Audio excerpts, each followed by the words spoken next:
Assalamualaikum warahmatullahi wabarakatuh. Halo, apa kabar? Semoga senantiasa sehat ya. Siap belajar dari hari ini? Nah, kali ini kita masih akan membahas materi mengenai teks cerpen. Minggu-minggu sebelumnya, mulai dari pengertian hingga menyusun teks cerpen telah kita pelajari.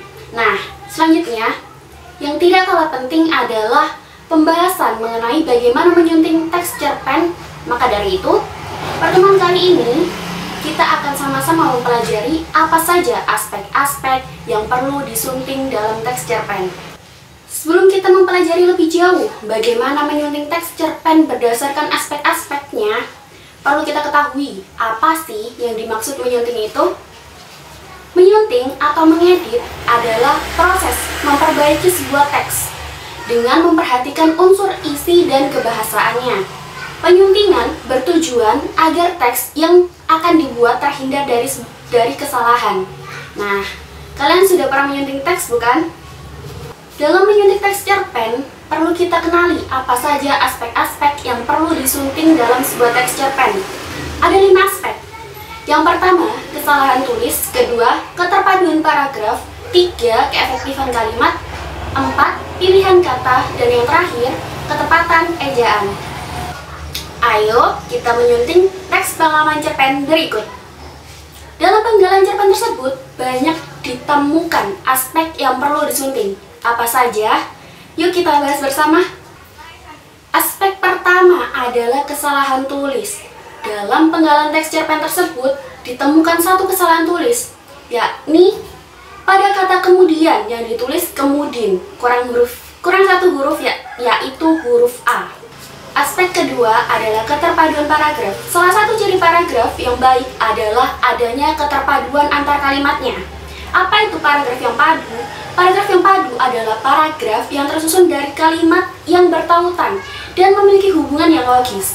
Paragraf yang baik harus memperlihatkan hubungan antar kalimat yang erat.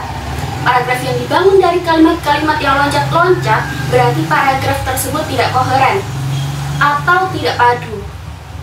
Apabila tidak ada kepaduan atau koherensi, loncat-loncatan pikiran atau gagasan, urutan waktu dan fakta yang tidak teratur akan terjadi, sehingga menyimpang dari kalimat topiknya. Nah, dalam penggalan teks cerpen tersebut yang berupa satu paragraf, terdapat satu kalimat yang tidak berhubungan dengan yang lainnya, yaitu pada kalimat ketiga. Nah, supaya paragraf itu padu, kalimat ketiga harus dihilangkan. Aspek ketiga adalah keefektifan kalimat. Kalimat yang efektif mampu menyampaikan gagasan secara jelas sehingga pembaca dapat mengambil makna secara tepat. Dalam penggalan cerpen tersebut ditemukan 2 kalimat yang perlu disunting karena tidak efektif. Kalimat pertama yakni kami saling berpandang-pandangan. Kalimat ini tidak efektif karena kalimat tersebut mengandung pleonasme atau pengulangan makna. Nah, jika disunting menjadi kami saling berpandangan atau bisa juga kami berpandang-pandangan.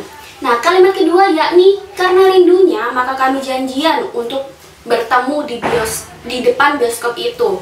Nah, penggunaan kata karena dan kata maka menghilangkan fungsi subjek dan predikat dalam kalimat itu. Nah, apabila disunting menjadi karena rindunya kami berjanjian untuk bertemu. Aspek keempat yaitu pilihan kata atau diksi yang tepat untuk menyatakan sesuatu. Dalam penggalan cerpen tersebut terdapat satu diksi yang tidak tepat, yakni kata perkawinan. Kata yang tepat seharusnya adalah pernikahan.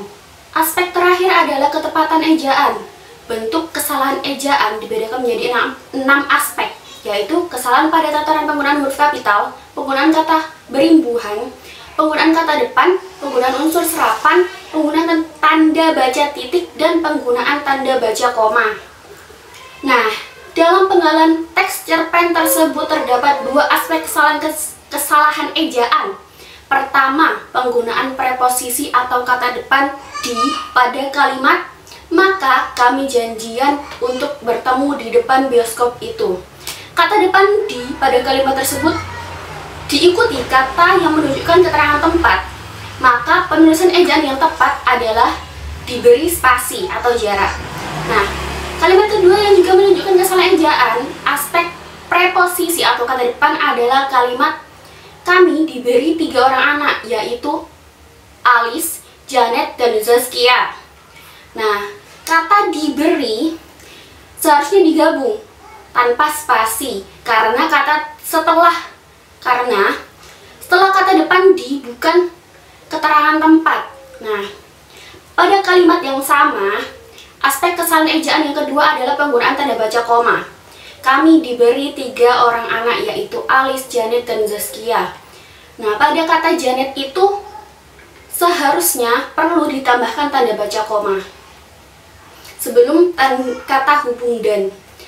Nah, itu tadi penjelasan materi menyunting teks cerita pendek. Untuk kalian yang mau bertanya atau ada yang belum jelas, silakan hubungi Bu Anita lewat aplikasi chat atau media sosial berikut.